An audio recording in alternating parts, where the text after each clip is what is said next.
আমাদের চ্যানেলে তোমাদের সবাইকে স্বাগত জানিয়ে আমি দীপা। আজকের ব্লগটা আমি শুরু করছি ঘরের থেকে। আর এখন কটা বাজে জানো? সকাল বাজে হচ্ছে 10টা, 10:30। একদম রাইট 10:30 বাজে। 10:30 থেকে আজকের ব্লগটা শুরু করছি। আর জানাবো সকলকে শুভ সকাল, যেহেতু এখন সকাল আছে।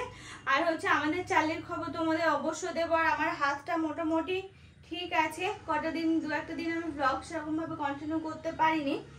আর আমাদের চাল্লি বাবুর অবস্থা খুব যে ভালো তা না, ও উঠতে পারছে না, চলতে পারছে না, খাওয়া দাওয়া বন্ধ হয়ে গেছে।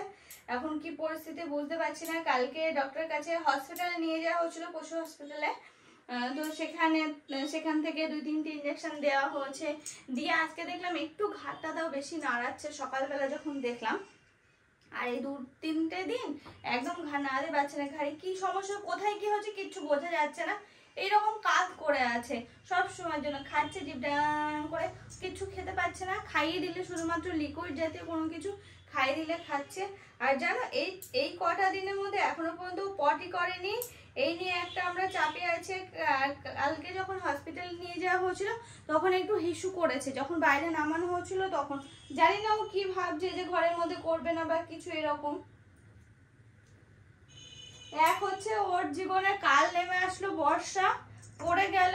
আর ওই যে বারান্দায় হিসু করে ও ভয়ে হয়তো ছাদে চলে গেছিল, ওটাও বুঝতে পারিনি কেউ। তো আমি তো দেখিনি, আমি যখন বারান্দায় এই সাইডে আসলাম তখন দেখছি ও হিসু করে চলে গেছে অলরেডি ছাদে। তো এই পর্যন্তই। তো ছাদ থেকে যখন নামতে গেছে তখনই ঘটনাটা ঘটলো।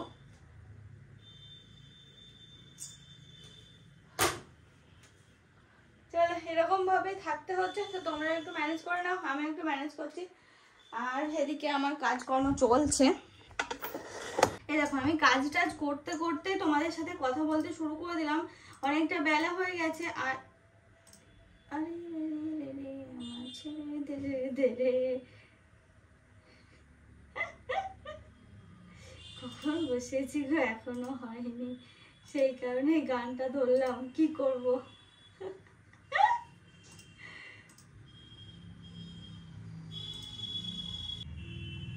চার্লি পিছনের পাতা একদমই তুলতে পারছে না, একদমই তুলতে পারছে না। দেখলেই তো তোমরা, অর্পণ এরকম ভাবে পাজা করে করে তুলছে।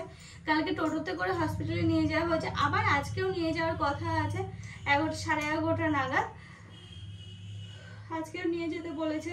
আর আমাদের এখানে এক্সরে হচ্ছে না, এক্সরেটা করতে পারলে খুব ভালো হতো। কোথায় কি সমস্যা হয়েছে এক্স্যাক্টলি সেটা বোঝা যেত, আন্দাজে আন্দাজে মানে বুঝতে হচ্ছে। আর ওই ইঞ্জেকশন যেগুলো দিয়েছে, ব্যথার ইঞ্জেকশন, এই সমস্ত কিছু, কারণ ওর বয়স শুনে না সবার মুখে একই কথা বলতে, এখন তো কমজোরি হয়ে যাওয়ার কথা বলো। কারণ এই বয়সে কোনো ল্যাবই বাঁচে না। তো আমাদের চার্লিবাবু এখনো পুরো সুস্থ সবল। তো সেই কারণে আর কি বলছে, ওদের তো হাড়গোড় সব কমজোরি হয়ে যায় এই টাইমে। তারপর আবার গেছে পড়ে, এখন এরকম ভাবে স্লিপ কেটেছে বুঝছো সিঁড়িতে। আমাদের এই যে এই ফ্লোর থেকে নিচে মিডিলে পুরো স্লিপ কেটেছে। মাত্র 2টো স্টেপ গেছে, আমি বারবার করে বললাম চালি যাস না যাস না যাস না। ও নামতে গেছে, স্লিপ কেটেছে। সিঁড়ি ছিল মোছা জল দিয়ে, নিয়ে এরকম ভাবে পুরো বুকে ছেদ্রে একদম সেকেন্ডের মধ্যে। আমি তো সামনে দিয়ে গিয়ে তো ওকে মানে ধরাটা সম্ভব না, তারপর ভারী শরীর। এই হচ্ছে সমস্যা, বুঝতে পারছো তো। মানে সে মনে হচ্ছে যেন চোখের সামনে নিজে হাতে করে নষ্ট হয়ে গেল, এরকম আর কি। খারাপ লাগছে। চলো একটু কাজ সারি, সেটা খাওয়া দাওয়া করে না, এখন একটু খাওয়া দাওয়া সারতে হবে। এ দেখো, এখন সবজি কাটতে বসলাম। আর কাটছে এখন শাক। জানো কি শাক? ওই যে আমাদের বাড়িতে ঢুকতেই দেখবে ডান দিকে কুমড়ো গাছ হয়েছে, ফুল গাছের উপরে কুমড়ো গাছ হচ্ছে। তো সেই কুমড়োর ডাঁটায় মা পেরে নিয়ে এসেছে, তো সেটাই এখন কেটে নিচ্ছে। আর বাবা পাশে বসে খাচ্ছে। বাবা এলো এক্ষুনি। চার্লি বাবু, চার্লি বাবু, ও চার্লি, একটু জল খাবে নাকি? এ নাও।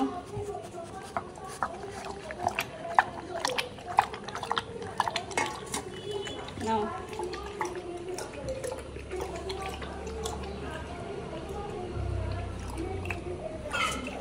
নাও, খাও খাও।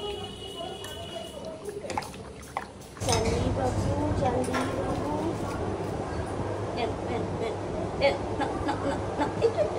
খাও খাও খাও। এ তো ও এরকম ভাবে খাবা? ওরে বাবা, নাও নাও নাও নাও। এই দেখো রেডি হয়ে গেলাম, এখন চালিকে নিয়ে যাব হচ্ছে হসপিটালে। আর তোমরা কমেন্ট করেছিলে না খাওয়া দাওয়াটা, না গো খাওয়া দাওয়াটা কন্ট্রোলে করে ফেলেছি, কোনো রকম জাঙ্ক ফুড তো কিছু খাচ্ছি না, প্লাস হচ্ছে কি বলবো উল্টো পাল্টে কিচ্ছু খাচ্ছি না, একদম পুরোপুরি কন্ট্রোলে।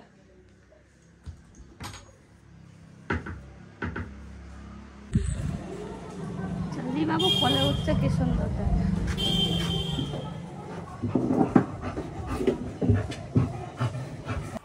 এই দেখো আমি অর্পণ আর চালি আমরা তিনজন মিলে এখন যাচ্ছি একটু হসপিটালে।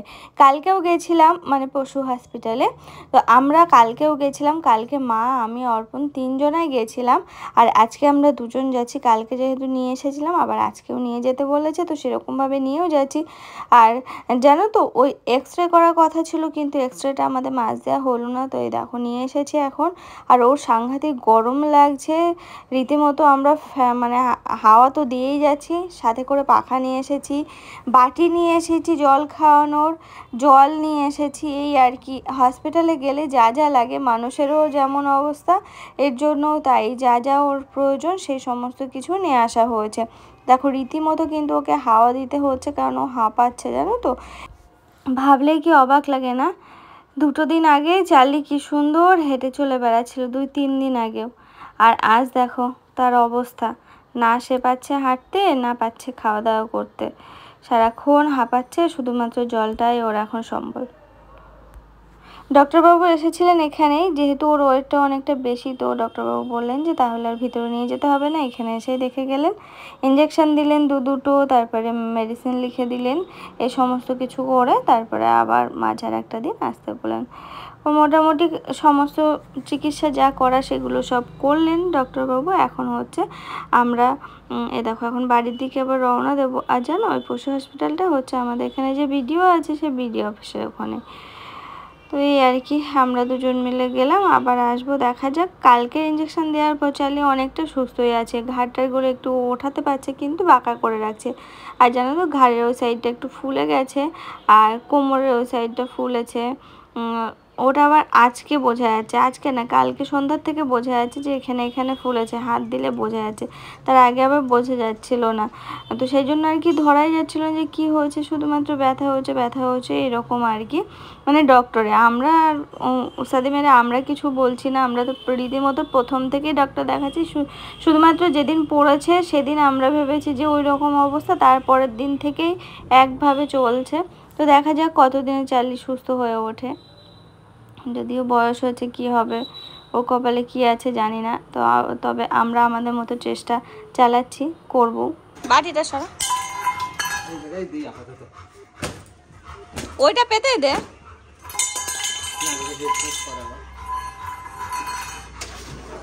ও লাগবে। নাম চার্লি নাম,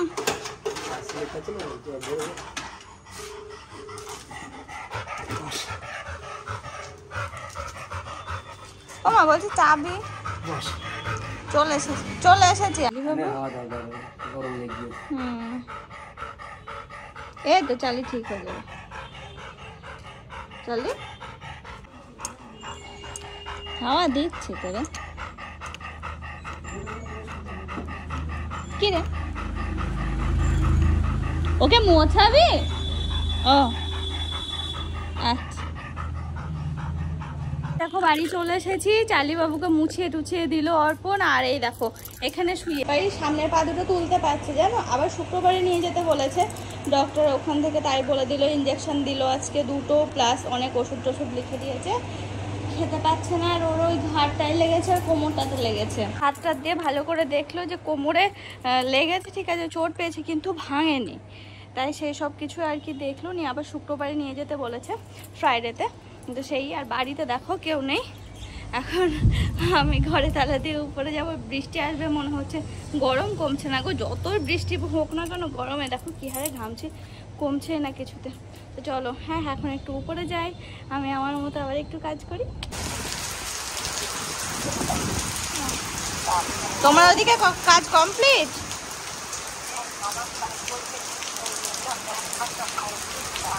দেখো কি সুন্দর বৃষ্টি আসলো, রোদ রয়েছে, এদিকে বৃষ্টি হচ্ছে। তবে মেঘ করেছিল জানো তো, যখন আসলাম তখন তো পুরো মেঘ ছিল, ভালোই জোরে বৃষ্টি হচ্ছে। দেখো ছাদ টাট এসেছে কেমন।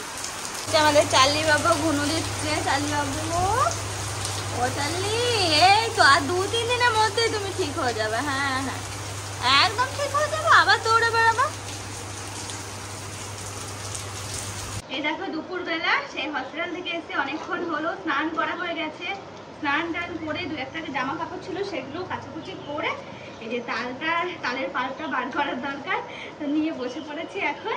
এখন না হয় পরে যখনই হোক করতে হতো, তো ভাবলাম আমি তো বাড়িতে একাই রয়েছি, এটা বসে বসে এই কাজটাই না হয় করি।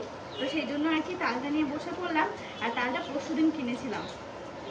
আর এই দেখো এই তালের পাল্প দিয়ে আজকে মাকে বলবো একটু বড়া করতে। আর কি বলতো, ওই আমাদের যে তালের ক্ষীর করা হচ্ছে রুটি দিয়ে, এর আগে একদিন করা হয়েছে আর এই আজকে হবে। তো সত্যি কথা বলতে গেলে রুটি দিয়ে কিন্তু দারুণ লাগে। আমি বারবার করে বলছি তোমরা অবশ্যই বাড়িতে বানিয়ে খেও। একটু কাজু দিও, একটু কিশমিশ দিও, চিনি দিয়ে বেশ ভালো করে জ্বালিয়ে একটু পাতলা রাখবে, একদম খড়খড়ে করবে না, ওটা কিন্তু রুটি দিয়ে খেতে হেভি লাগে। এবার তালের পাল্প বার করার দায়িত্ব হচ্ছে পুরোপুরি আমার। এর আগের বারও তাই করেছিলাম, এবারও তাই। আসলে ভালো লাগে আমার। আগে জানি না এতটা খাওয়া হতো না, কিন্তু তালের ক্ষীর দিয়ে রুটি খাওয়াটা আমি এইবারই এসে শিখেছি। তো তোমরাও খেয়েও, ভালো লাগবে, আমি বলছি, একবার বিশ্বাস করে একবার খেয়ে দেখো। ও এলাচ দেবে কিন্তু, একটু তেজপাতা দেবে, একটু এলাচ দেবে, একটু কাজু, একটু কিশমিশ, আর চিনিটা তো দিতে লাগবে একটু না, অনেকটাই চিনি লাগে। দেখো পাল্প বার করার জন্য তো আগে প্রথমে খুব ভালো করে মেখে নিতে হয়, তারপরে একটু জল দিতে লাগে, জল দিয়ে মাখতে হয়। তারপরে এখন যেহেতু এইগুলো দিয়ে বার করার সুবিধা হচ্ছে না, বেশ ভালো হয়, ওই আলাদা করে আর ছেঁকতে লাগে না। নয়তো কি বলতো, একটা কাপড়ে হোক কিছুতে হোক, আর নয়তো ওই আঁশগুলো পড়তো আগে আগে মানে ছোটবেলায় আমরা দেখেছি বাঁশের পেতেগুলো হয়, সেগুলোতে ঘষতো। আমি এবারে এসেও তাই দেখেছি, কিন্তু আমি আসার পর থেকে এই যে এটা দিয়ে এখন করা হয়, করি, ভালো হয়। তো তেলে ভাজা খাচ্ছি না তো, কিন্তু এই যে সিজনের জিনিস তো একটু বড়া টড়া খেতে ইচ্ছা করছিল, তো আমি কালকে অর্পণকে বলছিলাম একটু বড়া খেতে ইচ্ছা করছিল। দেখি মাকে বলবো আজকে 2-4টে যদি করে তাহলে ভালো, না হলে ওই তালের ক্ষীর খাওয়াও তো স্বাদটা মিটেই যায়। চলো এই কাজটা করি এখন, তারপরে আবার তোমাদের সামনে আসতে।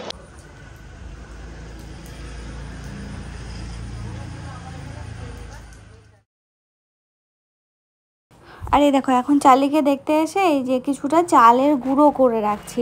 ওই কেনা গুঁড়োটা না কেমন গন্ধ হয় বলে আমি মাকে বলেছিলাম চাল এনে রাখবো, আমি গুঁড়ো করে দেবো। এই দেখো সবে সন্ধ্যা দিয়ে উঠলাম, আর আমার বরমশাই আজকে কৃপা হয়েছে একটু চা করার, বলেছিলাম ওকে বিকালবেলা একটু চা করবে, তো চাটা করেছে। এখন এই দেখো আমি এখন একটু ছেঁকে নেবো।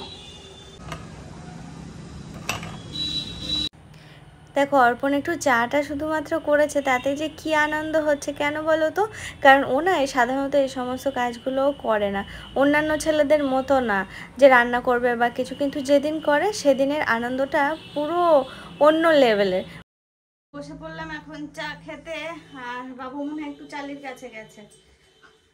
আমাদের চালি মোটামুটি সুস্থ আছে, তবে ও এখনো উঠতে পারছে না, আর খাইয়ে টাইয়ে দেওয়া হচ্ছে, দেখলে তো তোমরা ওরকম ভাবে চলছে আর কি দিনকাল। যেদিন ওই রকম হয় সেদিন তো আমরা অতটা বুঝতে পারিনি, না ব্যথা হচ্ছে ঠিক হয়ে যাবে। চালি এত আদুরে, ওর যদি একটু রাগ হয় মানে অভিমান হয়, ও খেতে দেওয়ার আগে যদি বিল্লিগুলোকে খেতে দেওয়া হয়, ও রাগ করে সেদিন আর খাই না। আমরাও ভেবেছি ও পড়ে গেছে, ওর একটু লেগেছে, ওই কারণে হয়তো ইয়ে হচ্ছে, ও খাচ্ছে না বা কিছু। তারপরে সেই দিনটা গেল, সারাদিন পরের দিন যখন ওরকম হলো, তার আগে আমাদের ডক্টর কাকুকে ডাকা হয়ে গেছিল। ডক্টর কাকু এসে ইঞ্জেকশন দিয়ে গেছে পরের দিন।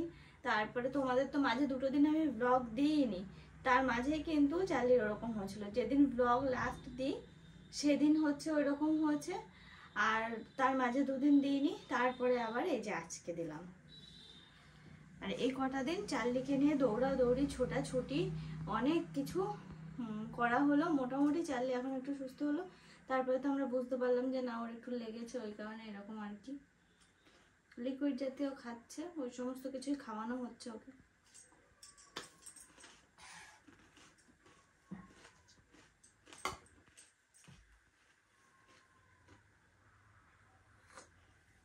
আর কি বলতো, আমাদের চার্লির মানে পুরো আমরা যেমন ভাবে থাকি, আমি তো সবে 3টে বছর হলো এসেছি, তার আগে আমার আগে চার্লি এখানে 11 বছর, মানে যদি 14 বছর বয়স হয়ে থাকে ওর, যদি কি 14 বছরই বয়স।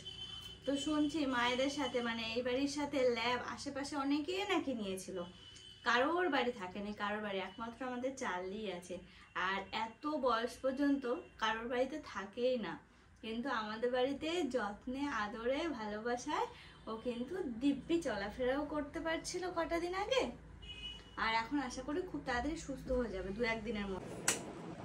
আর বলে না, জানো সেই ফোনে গল্প শুরু করেছি আমি, না সেরকম কারোর সাথে ফোনে গল্প করি না। আমি তোমাদেরকে মাঝে মাঝে বলি, একটু সুযোগ পেলে একজন আছে তার সাথে একটু আলোচনা করি, একটু গল্প করি, মানে মনের কথা বলার মতো ওই একজনই আছে। তো তার সাথে একটু সুযোগ পেলাম আজকে একটু কথা বলার, মাঝে সাঝে 2-1 দিন পর পর কথা হয়। তার সাথে অনেকক্ষণ ধরে কথা বললাম, অনেক আলোচনা, অনেক মানে নানান কিছু আর কি। সেই সমস্ত কিছু করে এই দেখো এখন উঠলাম, এখন অনেক বেজে গেছে, আর আমরা চা তো খেয়েছি অনেকক্ষণ হলো। তো অর্পণ বেরিয়ে গেল আর আমি এদিকে কথা বলছিলাম, তো অর্পণ কথা বলতে বলতেই বেরিয়ে গেল। তো চলো হ্যাঁ এখন একটু নিচে যাবো, রুটি দেখি কত দূর কী হলো। আর বললাম না রাত অনেকটা হয়ে গেল, ওকে বললাম যে ঠিক আছে রাখতে, আমি একটু ওটা সেরে আসি।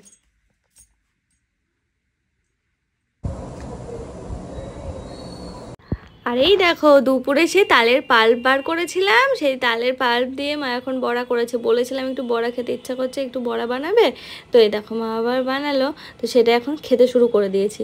আর এদিকে ভাত চাপিয়ে দিয়েছি অর্পণের জন্য, আর আমাদের সেই ছোটো কাকুর জন্য রুটি করা হয়েছিল। আর দেখো বড়া তো সব মানে খাওয়া হয়েছে, প্লাস ভাগে ভাগে এদিক সেদিক চলেও গেছে, তো এই আর কি। আর ওই কটা রয়েছে, এখনও বেশ কিছুটা রেখে দিল, আর তালের পাল্পও রেখে দিয়েছে। তো এই দেখো আমাদের চার্লি বাবু এখানে ঘুমাচ্ছে, আর মা এখানে রয়েছে, আমিও গল্প করছি, আগে ওকে খাওয়ানোর চেষ্টা হলো। তো চলো হ্যাঁ আজকের ব্লগটা এই পর্যন্ত রাখছি। সবাই ভালো থেকো, সুস্থ থেকো এবং সাবধানে থেকো। আর আমার চার্লির জন্য অবশ্যই কিন্তু তোমরা একটু প্রে করো ভগবানের কাছে, যেন ও খুব তাড়াতাড়ি সুস্থ হয়ে ওঠে।